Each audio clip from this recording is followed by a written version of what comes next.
एक सैनिक का पैर बारूदी सुरंग पर पड़ गया, पर उसे जरा भी अंदाजा नहीं हुआ। जैसे ही वो मुड़ा, उसके पीछे वाले साथी माइक ने उसे बचाने के लिए तेजी से कदम बढ़ाया, लेकिन तभी अचानक कड़क की आवाज आई। किस्मत का खेल देखिए, उसका पैर भी एक सुरंग पर पड़ गया था। पैर के नीचे उस सख्त चीज को महसूस करते ही वह वही जम गया। उसका दिमाग सुन्न हो गया और सांसें जैसे रुक सी गई। तभी अपने साथी की चीख सुनकर वो होश में आया और देखा कि धमाके में उसके साथी के दोनों पैर उड़ चुके थे। हर तरफ बस खून ही खून बिखरा था। डेविड ने खुद को शांत रखा और अपने साथी को दर्द कम करने वाली दवाई लगाने को कहा, लेकिन दवाई तो बस कुछ देर का सहारा थी। सबसे जरूरी था खून को रोकना, वरना ज्यादा देर नहीं लगती और वो दम तोड़ देता। डेविड उसे बचाने के लिए इतना बेचैन था कि उसने अपना बायां पैर हटाने का जोखिम उठाना चाहा, पर उसके साथी ने उस पर बंदूक तान दी और उसे खुद को खतरे में न डालने को कहा। डेविड पर बोझ न बनने के लिए उसने बंदूक का रुख अपनी तरफ कर लिया। डेविड ये सब देखकर पूरी तरह टूट गया और फूट फूट कर रोने लगा, पर जिंदा रहने की चाह ने उसे अपनी जगह से हिलने नहीं दिया। जो चला गया वो तो चला गया, पर अभी दुखी होने का समय नहीं था। अपने साथी के बलिदान को बेकार न जाने देने के लिए उसने भारी स्नाइपर राइफल कंधे पर रखी और अपना संतुलन बनाया। वो बहुत सावधानी से घुटनों के बल बैठा और चाकू से धीरे धीरे रेत को टटोलने लगा, पर सुरंग काफी गहराई में थी। जिंदा रहने का रास्ता ढूंढने के लिए उसने थोड़ी दूर गिरे हुए वॉकी टॉकी की तरफ देखा। उसने अपने जूतों के फीते और कपड़ों को एक साथ बांधा और उसमें बंदूक की बेल्ट भी जोड़ दी ताकि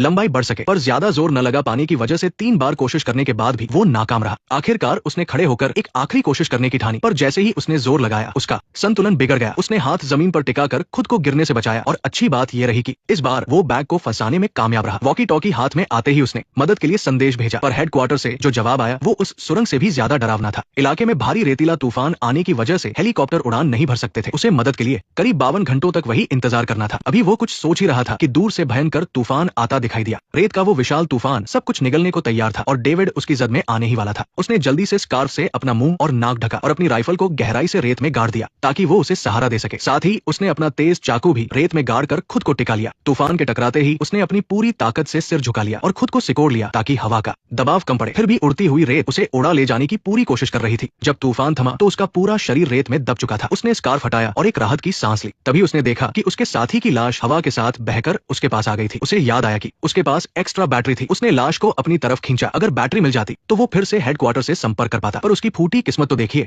जैसे ही उसे बैटरी मिली उसे पता चला कि उसका वॉकी टॉकी गायब है। तूफान की वजह से वो करीब 10 मीटर दूर जा गिरा था। वो बेबसी में पागलों की तरह हंसने लगा जिसमें दर्द साफ झलक रहा था। तपती धूप ने उस जगह को किसी जलते हुए तंदूर जैसा बना दिया था। मदद आने में अभी भी कई घंटे बाकी थे और डेविड पानी की आखिरी बूंद तक पी चुका था। उम्मीद की आखिरी किरण भी अब धुंधली पड़ती जा रही थी।